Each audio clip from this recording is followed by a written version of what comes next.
السلام علیکم ورحمت الله وبرکاتہ. دوستانو یو مجرب وظیفه درته ښایم د کینسر باره کې.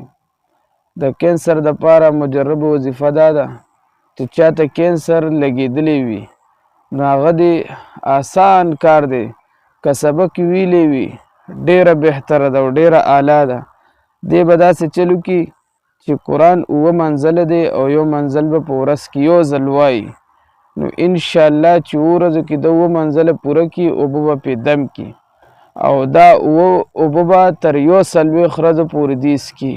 انشاءالله الله رب العزت به د کینسر نه ورته شفا ورکړي. که هغه د وینې کینسر وي، د هډوکي وي، د هر څه وي، الله به درته شفای کامله عاجله ورکړي. نو دوستانو دې وظیفې دا تاسو له موږ درکړو، دې وظیفې باندې ستاسو څه پیسې نه لګي.